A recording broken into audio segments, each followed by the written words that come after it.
Please Ganga, এটা নিয়ে না তুমি একদম এড়ে তর্ক করবে না, কারণ তুমি খুব ভালো করে জানো যে তোমার ফ্রেশ ফেস হওয়ার কোনো ক্ষমতা পর্যন্ত নেই। থাক না দিশা, বেচারির ইচ্ছে হয়েছে, লেট হার ট্রাই। তারপর হেরে গেলে ওর কান্না মুছিয়ে দেওয়ার জন্য রুমাল তো আছেই।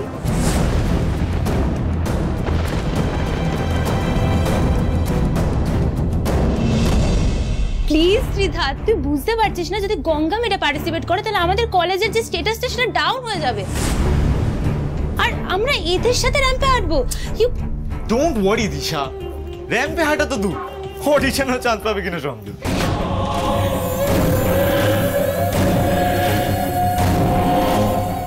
আমার নামটাও লিখুন,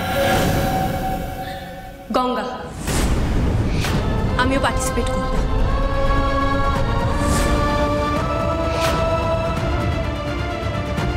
এটা কিন্তু ভজনগড় কম্পিটিশন না, fresh face of the year, মানে মডেলিং এর অডিশন।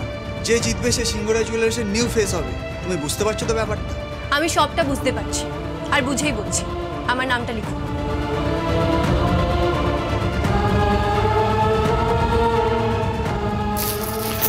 এটা কি করছেন আপনি? আপনার মাথা খারাপ হয়ে গেছে? নিজেই নিজে অপমান করাচ্ছেন কেন? একটু বেশি ওভার কনফিডেন্স হয়ে যাচ্ছে না? আমি নিজের অপমান করাই যা খুশি করি, তাতে আপনার কি? Listen miss good for nothing, এই কলেজটা লিটারালি আমার পপসের, আমার মমের নামে, আর আপনার জন্য এই কলেজের আমি অপমান হতে দিতে পারবো না। আর আমি এই কলেজের স্টুডেন্ট, আমি যেখানে খুশি পার্টিসিপেট করব, দেখি আমায় কে আটকায়। হ্যাঁ আঙ্কেল, এটা সত্যিই যে আমি বাড়ি থেকে পালিয়ে এসেছি। আর এই কথাটা আমি না তোমাদেরকে বলতেও চেয়েছিলাম, কিন্তু আঙ্কেল বিশ্বাস করে আমি ভয়ে বলতে পারিনি। যদি ভুল বুঝে তোমরা আমাকে বাড়ি থেকে তাড়িয়ে দাও। ও আন্টি বিশ্বাস করো, আসলে তখন তো আমার যাওয়ার কোনো জায়গা ছিল না, তাই না? কি বলবো না বলবো বলে মিথ্যে বলে ফেলেছি। I am sorry. এই দেখো, কাঁদে না কাঁদে না। আচ্ছা তুই পালিয়ে কেন এসেছিলি সে তো বল। বিন্তি, তুই এটা কেন করলি বলতি? তোকে তো আমরা বুঝবার মেয়ে হিসেবে ভাবতাম, আর তুই এত বড় একটা কথা আমাদের থেকে লুকিয়ে গেলি। হ্যাঁ, তোর জন্য না আবার আমাদের কোন বিপদের মধ্যে পড়তে হয় কে জানে। না আঙ্কেল, আমার জন্য তোমাদের কোনো বিপদে পড়তে হবে না, আর আমি থাকতে তো একদমই না।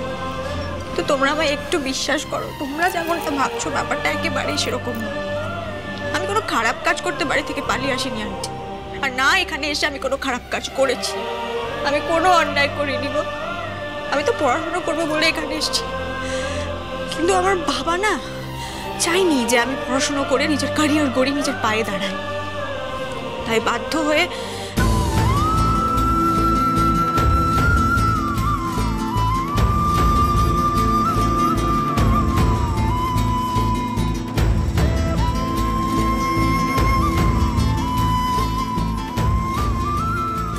অন্তত তোমরা আমায় ভুল বুঝো।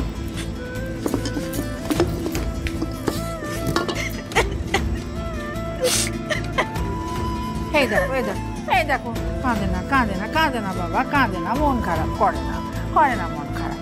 আর আমার কথা শোন, আমার কথা শোন, একদম চিন্তা করবি না, আমরা আছি তো। আমরা থাকতে কেউ তোকে এখান থেকে নিয়ে যেতে পারবে না, তুই দেখে নিস। এই দেখো আবার কাঁদে, আবার কাঁদে। না না কাঁদে। বিন্দে,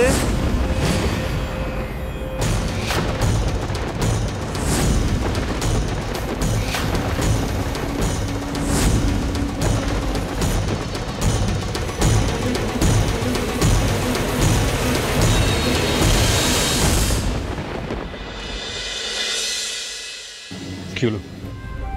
ওরকম করে রাগ করে মুখ খুলে তাকিয়েছেন কেন আমার দিকে? শুনুন, আমি যা করেছি বেশ করেছি, বেশ করেছি। No no, tell me something, give me one good reason why I should forgive that girl. কেন ওকে ক্ষমা করবো কেন আমি? আপনি বলুন, কি বলেছিল ওকে পাকামি করে এত কিছু করে ফেলতে? তার থেকে বড় কথা হলো ওই মেয়েটা আপনার ইচ্ছে পূরণ করবে। ওকে, হ্যাঁ, আপনাকে চেনে? ও চিনেছে কোনোদিন? জানার চেষ্টা করেছে? দেখেনি তো কোনোদিন। তাহলে শুনুন, এই অনলাইন জগৎটা না খুব ভয়ানক, আমি খুব ভালো করে জানি। লোকজন যা নয় তাই একটা বলে দেয়, একটা কমেন্ট করে দেয়, আরে যখন তখন ট্রোলিং হয়ে যাচ্ছে। আর এইসব লোকজন জাস্ট নিজের ফ্রাস্ট্রেশন বার করার জন্য একটা কিছু কমেন্ট করে দেয়, যার ব্যাপারে লিখছে তার মনের কথাটা একবার ভাবার চেষ্টা করে। ইনসেনসিটিভ। আর শুনুন, লোকজন যদি কেউ নিজের স্বার্থে যদি কেউ কিছু একটা র্যান্ডম কিছু বলেও দেয়, সেটা কিন্তু আমি মেনে নিতে পারবো না। আপনি জানেন না, বেশিরভাগ লোকজন জাস্ট ডিপ্রেসড। একটা র্যান্ডমলি কিছু একটা কমেন্ট পাস করে দিলে যে মানুষটার ব্যাপারে লিখছে তার মনের কথা একবারও ভাবার চেষ্টা করে না, র্যান্ডম লিখে দেয়। সেটা আমি তো মেনে নিতে পারবো না। তাই আমি যা করেছি বেশ করেছি। আর শুনুন, এই ঋদ্ধিমান সিংহ রায় থাকতে আপনার শিল্পর ওপর আর আপনার ইচ্ছে পূরণ করার অধিকার আর কারণ নেই আমি ছাড়া। যা করেছি আমি বেশ করেছি। আর ভালোই যাবে, ওই মেয়েটা এতক্ষণ ওর বাবা এসে গেছে, ওকে নিয়ে চলেও যাবে, ঠিকই হবে। She deserves this. অন্তত এই সব ব্যাপারে এত অবাধ্য হওয়া এটা ঠিক হবে না। কি হলো নাকি? আপনি মুখ পুলি তাকিয়ে আছেন কেন বাবা? বললাম তো আমি যা করেছি বেশ করেছি। কামিন। দাদা ভাই, একজন ভদ্রলোক তোর সাথে একটু কথা বলতে চাইছেন। স্যার আসুন প্লিজ, ভেতরে আসুন প্লিজ। নমস্কার, আমি আর্ট অ্যান্ড কালচার থেকে এসেছি। অ্যাকচুয়ালি আমি আপনাদেরকে একটা খবর দিতে এলাম। আচ্ছা প্লিজ বসে আসুন, বসে আমরা কথা বলছি।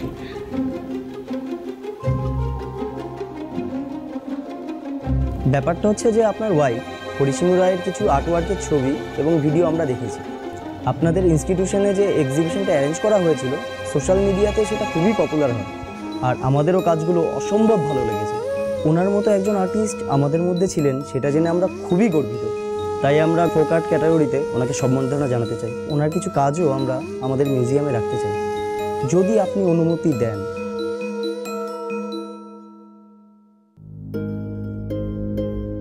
Yes, of course. Yes, I mean, it will be an honor for us. দেখুন, আমার স্ত্রী উনি সবসময় চেয়েছিলেন ওনার কাজের জন্যই দেশ বিদেশে মানুষ ওনাকে চিনুক। Thank you.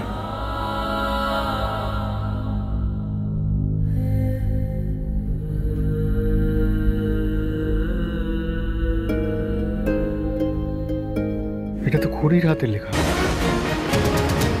আমি চাই একদিন এই শহর, এই দেশের সব মানুষ বাংলার লোকশিল্প, পটচিত্র সম্বন্ধে জানুক, পড়াশোনা করুক, চর্চা করুক। সারা জীবন আমি সেই প্রচেষ্টাই করে চলেছি। আমি চাই মানুষ আমাকে এই কাজ আর আমার শিল্প দিয়ে মনে রাখুক।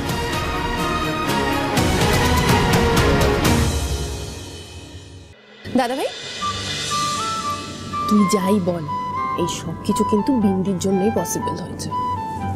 না মানে দেখ, ও যদি ইনিশিয়েটিভ না নিত তাহলে কিন্তু খড়ির স্বপ্ন পূরণ করা হতো না।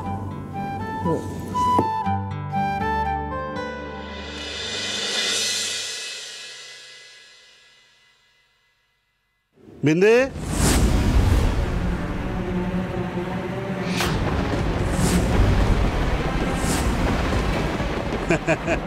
এই যে আমি এসে গেছি। আমি তোকে বলেছিলাম না, যেখান থেকে হোক আমি আমার বিন্দি রানীকে ঠিক খুঁজে বের করব। তুমি এখানে কি করে এলে বাবা? সেসব কথা যেতে যেতে হবে। যাও, এখন তুমি তোমার ব্যাগপত্র গুছিয়ে নিয়ে এসো, তোমাকে বাড়ি ফিরে যেতে হবে। আর পড়াশোনা করতে হবে না। শোনো, আমি কিন্তু কোনো ট্যাপও শুনবো না। এখন তুমি তোমার বাবার সঙ্গে তোমার বাড়ি ফিরে যাবে। হ্যাঁ। না বাবা, আমি তো কোথাও যাব না। আমি বাড়ি যাব না, আমি একদম যাব না বাড়ি। যাবে না মানে? না শুনতে তো আমি আসিনি। বাড়িতে তোমাকে ফিরে যেতেই হবে। কাল যে তোমার বিয়ে। বিয়ে?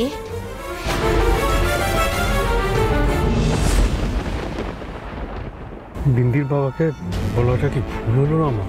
এটা যদি কিছু খারাপ হয় তাহলে আমি নিজেকে ক্ষমা করতে পারবো না। তুমি যে ডায়মন্ড সেটটা ওয়ার্কশপ থেকে নিয়ে যাচ্ছ, এই কথাটা কে জানতো? নীলই ছিল ঘরে। আর যদি তুমি ঋদ্ধিমান সিংহ রায়ের জন্য বিপদে পড়ো তাহলে ঋদ্ধিমান সিংহ রায় বাঁচাবে। আর যদি সেটা না হয় তাহলে তোমার বিয়ে দিয়েই ফিরবে একেবারে।